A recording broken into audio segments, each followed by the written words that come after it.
दोस्तों, क्या अमेरिका झुक गया या ईरान अभी भी पीछे हटने को तैयार नहीं है? मिडिल ईस्ट से इस वक्त एक ही खबर सामने आ रही है। कई दिनों से लगातार अमेरिका की तरफ से दबाव, चेतावनी और बातचीत की कोशिशें की खबरें आती रही है, लेकिन अब ईरान ने एक बार फिर साफ कर दिया है कि वह अपने शर्तों से पीछे नहीं हटने वाला है।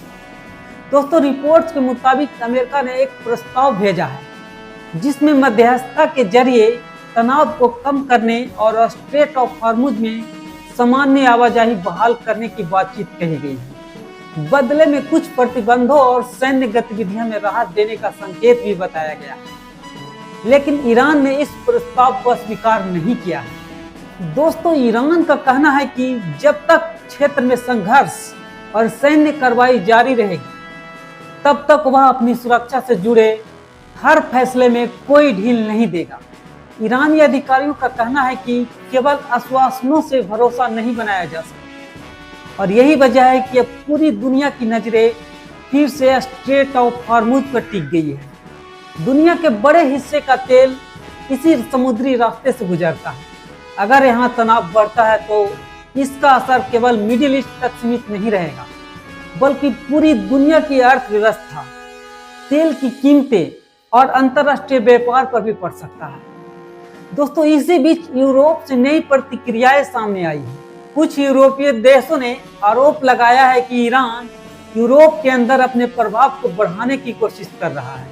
हालांकि इन आरोपों पर ईरान ने पहले भी कई बार इनकार किया है। दोस्तों, दूसरी तरफ अमेरिका के अंदर भी कई सवाल उठ रहे हैं।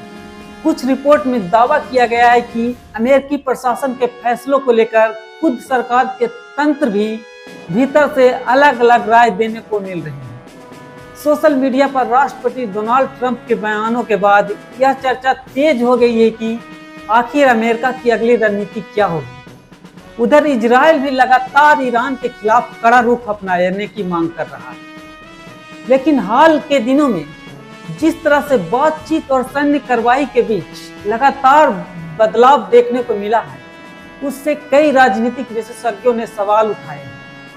क्या वाकई अमेरिका पूर्ण सैन्य टकराव चाहता है या फिर दबाव बनाकर किसी समझौते की कोशिश कर रहा है? दोस्तों, इसी बीच एक रिपोर्ट और सामने आई है जिसमें कहा गया है कि काला सागर क्षेत्र में एक ईरानी टैंकर पर हमला हुआ है। इस घटना के बाद क्षेत्रीय तनाव और बढ़ गया है। हालांकि विभिन्न देशों के बीच संपर्क और बातचीत की खबरें भी सामने आई हैं, जिससे हालात और ज्यादा नहीं बिगड़े। दोस्तों, ऐसे में सवाल यही है कि आखिर अमेरिका और ईरान दोनों क्या चाहते हैं। अमेरिका लगातार कह रहा है कि वह बातचीत के जरिए समाधान चाहता है, लेकिन साथ ही वह यह भी कहता है कि सभी विकल्प खुले हैं। दूसरी तरफ ईरान का कहना है कि वह दबाव में कोई भी फैसला नहीं करेगा और अपनी सुरक्षा और संप्रभुता के लिए समझौता नहीं करेगा। दोस्तों, यही वजह है कि आज मिडिल ईस्ट का हर घटनाक्रम पर पूरी दुनिया की नजरें हैं। एक तरफ कूटनीतिक बात की कोशिश जारी है, तो दूसरी तरफ सैन्य तैयारियां भी खत्म नहीं हुई हैं। दोस्तों, ऐसे में किसी भी छोटी घटना का असर पूरे देश पर पड़ सकता है।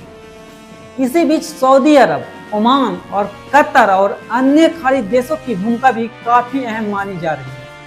ये देश लगातार तनाव कम करने और बातचीत के रास्ते निकालने की कोशिश कर रहे हैं, क्योंकि यदि हालात बिगड़ते हैं तो सबसे पहले असर पूरे खाड़ी क्षेत्र पर पड़ेगा। चीन ने भी एक बार कहा है कि वह क्षेत्र में शांति बनाए रखने की बातचीत और प्रयासों का समर्थन करता है। वहीं कई अंतर्राष्ट्रीय विशेषज्ञों का मानना है कि अगर दोनों पक्ष सीधे सैन्य टकराव से बचते हैं तो कूटनीतिक का रास्ता भी अभी खुला हुआ है।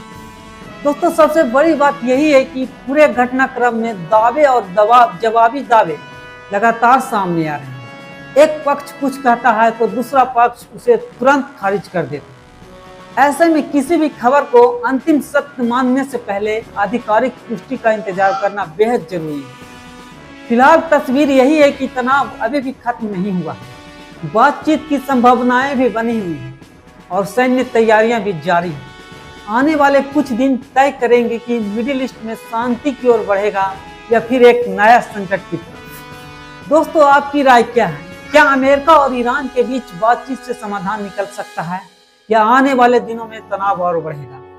अपनी राय कमेंट बॉक्स में जरूर दीजिएगा। अगर आपको यह रिपोर्ट पसंद आए तो वीडियो को लाइक करें और अपने दोस्तों के साथ शेयर जरूर करें और साथ ही हमारे चैनल को सब्सक्राइब करना मत भूलें। धन्यवाद।